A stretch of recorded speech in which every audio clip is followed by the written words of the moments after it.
Money Talks, donde exploramos el fascinante mundo de las finanzas de una manera accesible y educativa. Un espacio para hablar del dinero sin rodeos.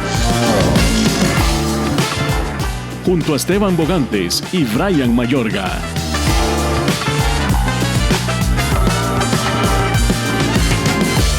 Money Talks. Hola a todos, bienvenidos a un episodio más de Money Talks, donde hablamos del dinero sin rodeos. Hoy tenemos de invitado al confitrión Esteban Bogantes. Queremos conocer un poquitico más de él. Así que Esteban, bienvenido. Yo quiero conocer un poquitito tu historia. Sé que es una historia interesante, es una historia en la que queremos profundizar. Así que, ¿qué es lo que ha pasado en tu vida hasta llegar a donde estás hoy, un asesor financiero? Sé que has acompañado a muchas empresas y familias en las finanzas, en deudas y en inversiones. Pero bueno, hoy queremos conocer un poquito más atrás a la persona que es Esteban Bogantes. Bienvenido. Bueno, Brian, un placer, de verdad, estar aquí en esta conversación con vos, en este espacio. Y bueno, ¿qué ha pasado en mi vida? De todo, qué pregunta, vamos a ver, ahora la resumimos. Bueno, vamos a ver, yo empecé en esto ya por el 2005 que ingresé a banca, empecé por ahí, ¿verdad? Siempre tuve como la inquietud del tema financiero. Claro. Ahí tal vez como un paréntesis, me gustaba el tema de periodismo inicialmente, estudié inclusive un par de cuatrimestres ahí de periodismo, pero bueno, finalmente vi que me gustaba mucho el tema de negocios. Vengo de una familia de negocios que tiene una empresa familiar de más de 42 años, okay. Y siempre estuve involucrado ahí en temas de negocios, siempre tenía el gusanito del negocio, de los números, me gustaba y quise entrar a banca. Entonces, claro. En algún punto di el paso de dejar el negocio familiar, ingresé a banca, a un banco estatal importante de este país, y ahí estuve 11 años haciendo de todo. Siempre fui como muy peloterillo, entonces siempre quería aprender. Uno generalmente en esos bancos ingresa a un puesto específico, casi siempre cajas, plataforma, al menos en aquel momento era así. Sí. Si vos querías quedarte ahí, parte sin novedad, te quedas ahí perfectamente, pero si tenés iniciativa de algo más, puedes ir aprendiendo cosas nuevas. Y yo quería aprender, siempre fue así. Empecé a aprender diferentes puestos, siempre, mira, alguien ocupa quedarse, ya me quedo. Sí. Me acuerdo una vez, por cierto, empezaba muy recién empezando, había un trabajo grande, algo de expedientes que habían pedido en aquel momento la SUGEF para el banco, sí. Y era imposible sacarlo en tiempo laboral. Entonces me acuerdo que el gerente en aquel momento, ya, y vamos a tener que hacer un trabajo importante, pero va a tener que ser entre semana y sábados y domingos. Claro. Un mes completo trabajando de domingo a domingo, sin de domingo, nada, no había día libre. Era, claro, obviamente estaba soltero, no había problema, ¿verdad? Sí, entonces, pero ese tipo de actitudes, digamos, me fueron llevando a que me empezaran a tomar en cuenta para otras cosas. Claro. A que si quedaba algo, mira, no querés participar para esto. Si yo veía que algo que podía aprender, por ejemplo, cuando estaba en plataforma, me gustaba ir a aprender crédito. Y me iba a hablar con los compañeros de crédito, mira qué es lo que hacen aquí, cómo funciona. Ya después entonces fui analista de crédito cuando se dio la posibilidad. Me iba preparando cuando se presentara la oportunidad, yo tener ya la preparación y el camino. Y así lo fui haciendo hasta que llegué a tener una gerencia en el banco con 30 años, digamos que estaba bastante joven. Parecido un poco a tu historia, yo llegué a tener personas a cargo de 50 años y yo con 30 años, por ejemplo. Sí. Prácticamente era mi papá, podía ser mi papá perfectamente. Qué difícil, ¿verdad? Es dirigir difícil, gente mayor. Claro, porque tenés que ganarte un respeto con resultados, con trabajo. Sí. Ahí ya hay una brecha generacional en temas de comunicación, me acuerdo en aquel momento, por ejemplo, con ellos había una brecha generacional también en temas de tecnología, de manejo de sistemas que les costaba. Y que ya uno te obliga a ser flexible. A tener que, y lo digo en buena ley, digamos, bajarte, digamos, al nivel de ellos para explicarles y entender y volver todos otra vez como al nivel que ocupaba en ese momento el banco, porque había mucho cambio en ese momento. Claro. Y así, Brian, así lo fui haciendo. Estuve 11 años en el banco.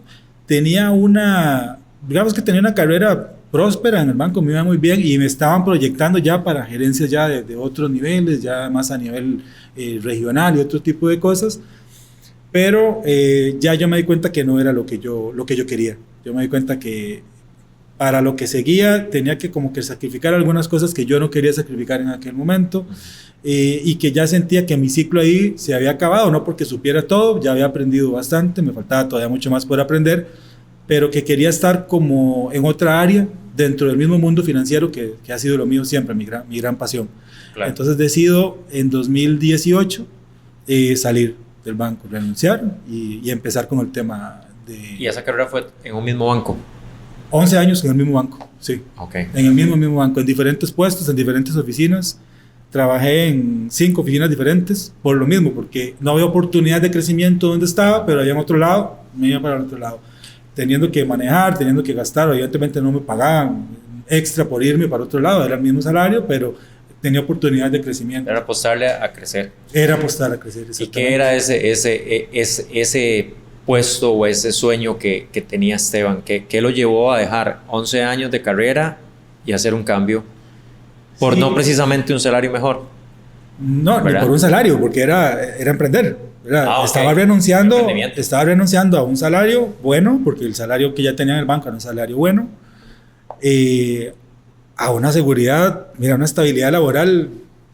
Trabajar para instituciones del Estado, digamos, y en este caso bancos del Estado, usted tiene una estabilidad laboral ahí que puede pensionarse sin ningún problema, o sea, tranquilo. Claro. Tranquilo. Y yo renuncié a eso.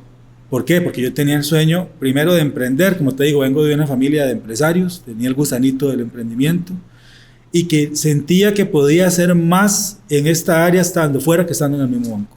Claro. Me gustaba el mundo financiero, me gusta el tema, pero sentía que estaba como del lado equivocado del juego. Quería como cambiarme un poquito de lugar en donde pudiera como ayudar más a la gente, realmente ver progresos en las personas a nivel financiero, en temas de estructura, en temas de manejo correcto de endeudamiento, en temas de inversiones, en temas de seguros. Y no solamente cuando vos estás en banca, y está bien, y esto no es ninguna crítica, y te exigen vender, y vos sos un empleado y te tienen productos, y vos tenés que vender los productos del banco. Y los productos del banco, en gran mayoría es deuda, es crédito, es tarjetas. Claro. Y bueno, digamos que yo ya como que no iba tanto con esa línea, y bueno, tuve que dar el paso, complicado, ¿verdad? En ese momento, con quien era mi esposa en ese momento, y lo conversé, fue una decisión compleja, asusta, como siempre, sí, ¿verdad? O sea, asusta muchísimo el soltar esa estabilidad y tirarte a ese mar de incertidumbre, sí, saltar a ese mar de incertidumbre del emprendimiento, pero bueno, mira, como dicen, yo creo mucho en eso, Dios no le falta a nadie, digamos, cuando usted está enfocado en lo suyo y trabaja con ciencia, evidentemente, ¿verdad? Sí. Es como dicen, a Dios rogando, pero con el mazo dando, ¿verdad? Parejo. Las personas correctas empiezan a llegar, empezás a tener un proceso de transformación muy grande, digamos, en vos mismo, que no pasaría si estuvieras en la comodidad de un trabajo, que eso es ciertísimo, el desarrollo personal. ¿Fue fácil? No, nunca lo fue. O sea, el primero la decisión, tomarla es difícil. Claro. Y arrancarlo, ¿cómo fue? ¿Cómo fue ese inicio? ¿Qué fue lo primero que hiciste? ¿Qué pasó? Sí, yo paralelamente fui creando como un negocio mientras todavía estaba en el banco para no salir a ver qué hacía, ¿verdad? No era un negocio relacionado con lo financiero, era un negocio más comercial, okay, que siempre me ha gustado, pero lo mío era el tema de asesoría. Pero no, digamos, fácil nunca es, Brian. El susto siempre está. Yo recuerdo, yo me despertaba, no sé por qué en las madrugadas, algo pasaba en las madrugadas, con un temor, y era ese susto, esa cosa fea que se siente en el pecho, como un susto. Sí, como una ansiedad, ¿verdad?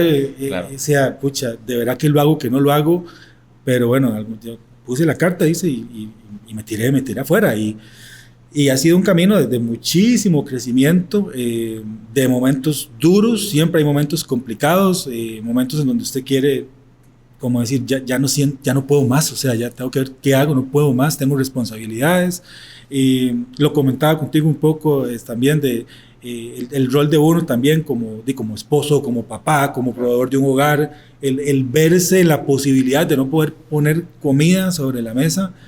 Mira, si eso no te hace crecer, yo no sé qué te hará crecer en la vida, pero claro, eso te saca fuerzas, te saca coraje, te saca personalidad que de otra manera no se va a asomar. Sí. Y bueno, y ese ha sido el camino hasta hoy, ¿verdad? Que bueno, que ya me dedico de lleno al tema de asesoría financiera para personas y para empresas. Sí, y hablemos de eso, Esteban, ahora sí, de esa parte profesional, para que la gente que te conoce poco, porque mucha gente te conoce, pero que te conoce poco, o la gente que no te conoce, ¿de qué se trata tu asesoría? ¿De qué se trata todo ese acompañamiento y todo eso que vos haces con personas y con empresas para que podamos conocerlo bien? Sí, vamos a ver, yo detecté mientras estaba en banca, empecé a notar y a detectar una gran necesidad del tema de educación financiera en la gente, que realmente entendía conceptos ni los más básicos, y que eso terminaba generándoles muchos problemas. Recuerdo un caso que me marcó muchísimo, eso fue ya casi de que llegó una persona, un muchacho, tampoco como de la edad mía en aquel momento, y llegó con un niño de una edad muy similar a la de mi hijo, y llegó a buscarme. Yo en ese momento ya era gerente, a buscarme, y sus palabras fueron: mira, necesito ver que usted me ayude, me van a quitar la casa, no tengo para dónde irme y mi esposa no sabe que la casa tenía la deuda. Yo hice sí, la casa estaba hipotecada. Capital, y la esposa no sabía. Él no podía pagar el crédito, ya estaba en un proceso de cobro. Claro. Y yo me vi tanto en esa persona, digo yo, o sea, ¿cómo se puede sentir esta persona? ¿Qué le decís a tu pareja? Claro. ¿Cómo le decís que tienes que recoger las cosas porque te van a venir a sacar de la casa? Y no es tema del banco. O sea, el banco hace lo que tiene que hacer. Y las reglas del juego están explicadas desde el principio. Es parte de la mala formación financiera que tienen las personas, que toman decisiones basadas en emociones y sin hacer realmente los números de lo que puede terminar sucediendo.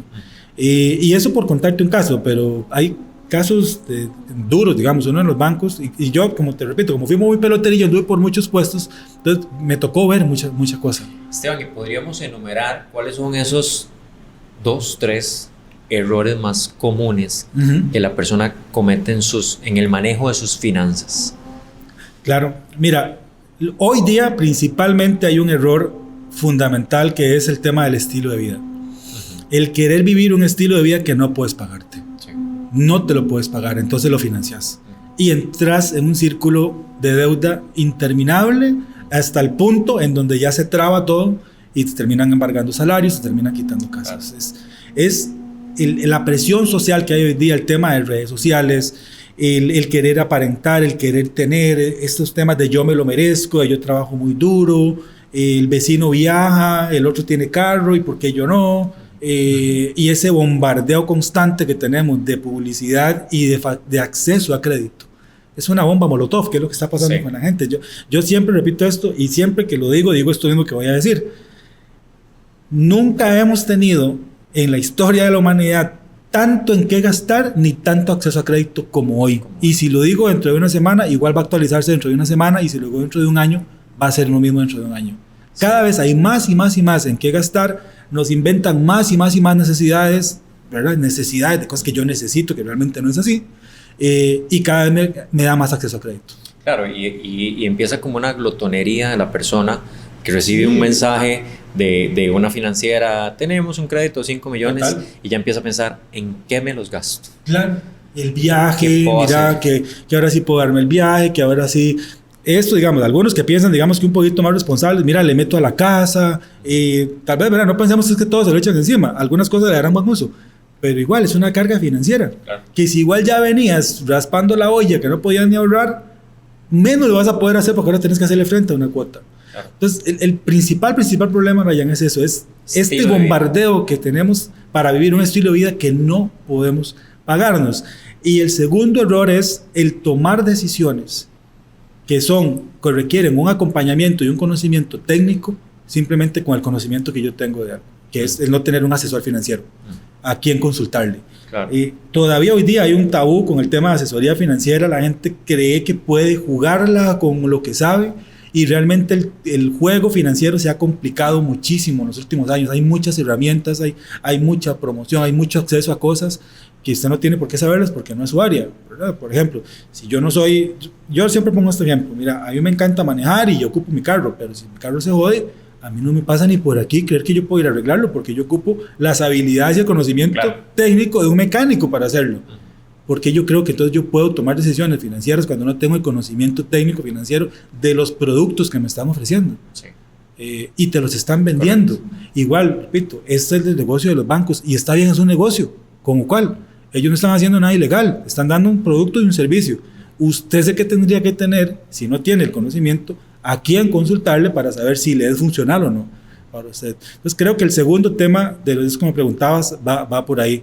El vivir en un mundo complejo ya a nivel financiero por tantas opciones que hay, y no querer o no buscar la asesoría correcta para tomar mejores decisiones o al menos más informadas. Claro. Y me meto un poquitito ahí, porque hablabas de productos financieros que la gente toma con mucha ignorancia. La deuda a veces es necesaria, ¿verdad? Es un instrumento súper útil. Son instrumentos, Sí, ¿verdad? sí. Nadie la deja de recomendar. Pero es el sobreendeudamiento. Pero bueno, ¿cuáles son esas deudas que Esteban sí recomendaría tomar? ¿En qué circunstancias o para qué sí se vale endeudarse? Mira, te la voy a responder desde el otro lado. Primero, ¿qué no debería usted tener con deuda? Usted no debería estar usando deuda ni para comprar la comida para su casa, ni para irse de fiesta los fines de semana, ni para irse de paseo a los Airbnb o donde quiera ir, ni para estar sufragando un estilo de vida.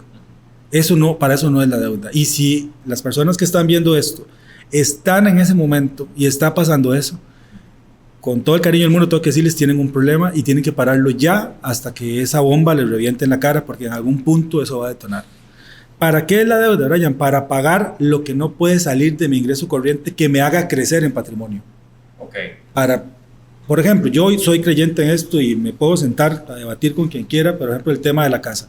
No, que tener una casa que es un mal negocio, no sé qué. Es que no todo tampoco es negocio ni todo es inversión. Hay cosas que valen más por la seguridad que te puede dar, por la estabilidad, sobre todo si tenés hijos y familia, de saber que algo es tuyo.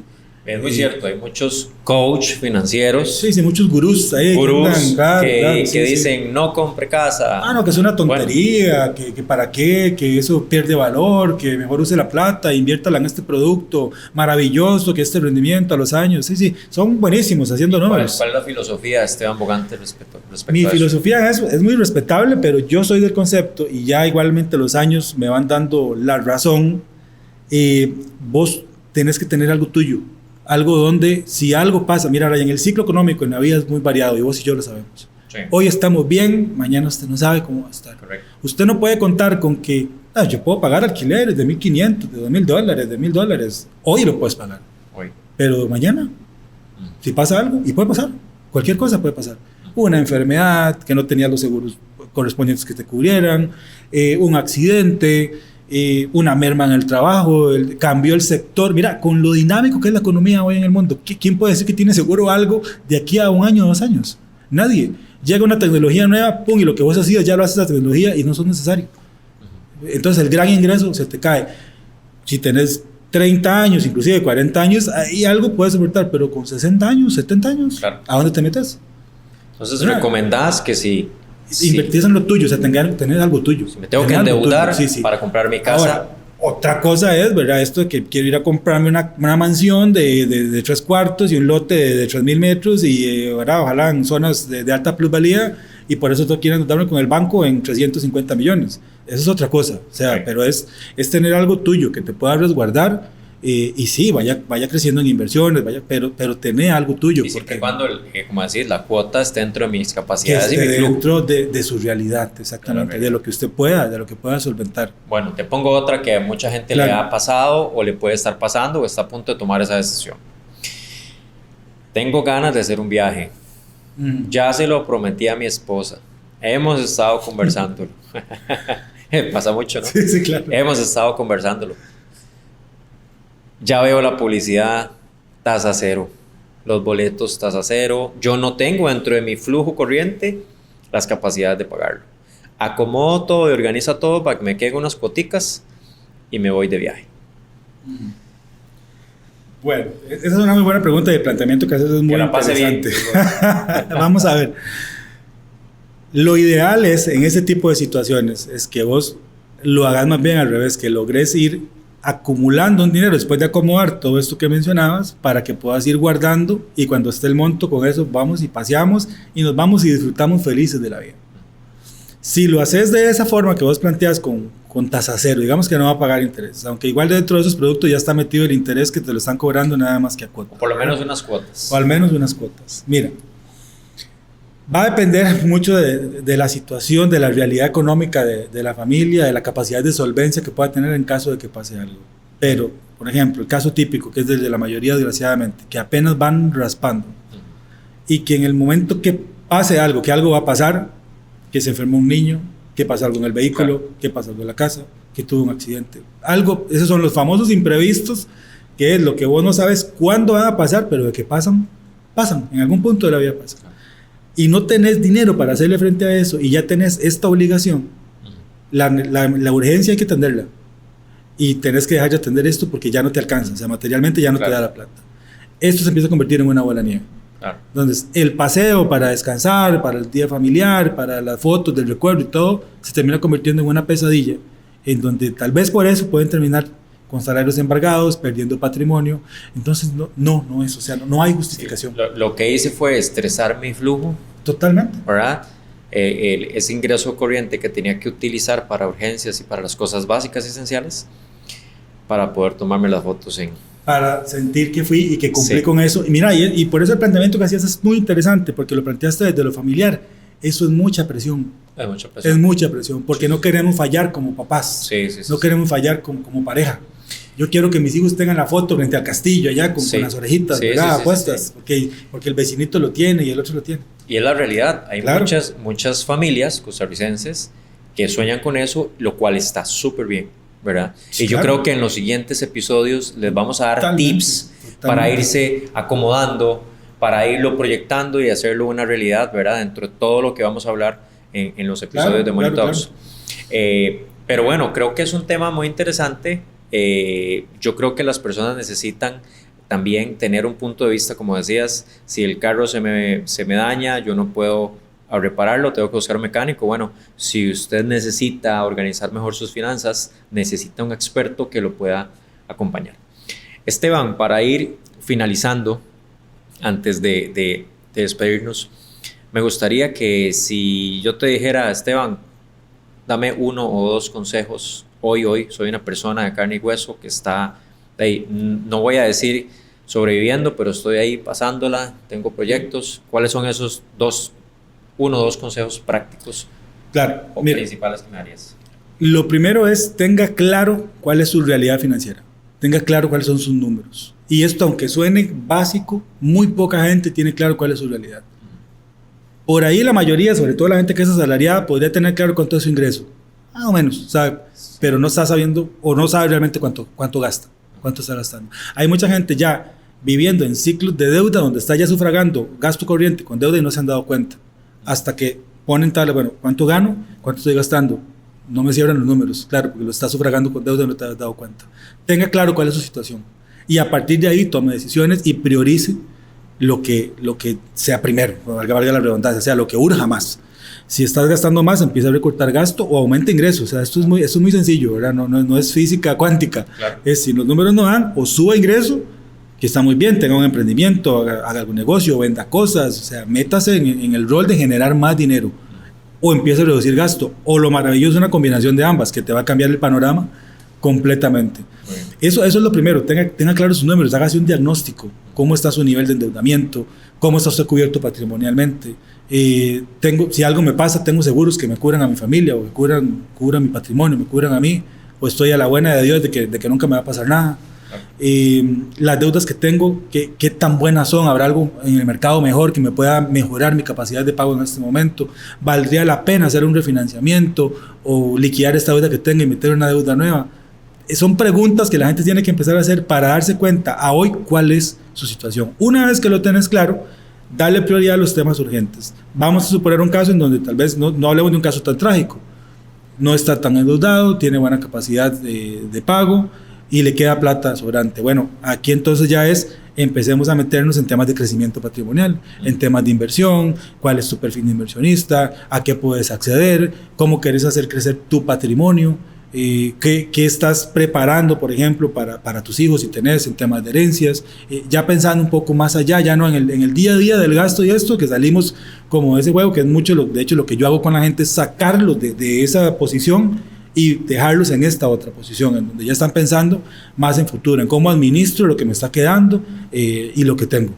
Creo que eso sería, Brian, como los 2 principales que yo podría decirles y principalmente el primero, tenga claridad de su situación, de sus números. Buenísimo. Esteban, ¿dónde te pueden seguir nuestros oyentes? ¿Dónde pueden aprender más de tus servicios? Claro, muchas gracias. Sí, pueden seguirme, bueno, en mis redes sociales, ahí estamos en Facebook, Instagram, TikTok, YouTube, en todo lado andamos haciendo spam. Pueden seguirme como Esteban Bogantes, asesor financiero, y también a mi WhatsApp 8845-1785. Ahí pueden escribirnos y con mucho gusto vamos a contactarlos y va a ser un gusto poder atenderles y ayudarles en este camino hacia la paz financiera.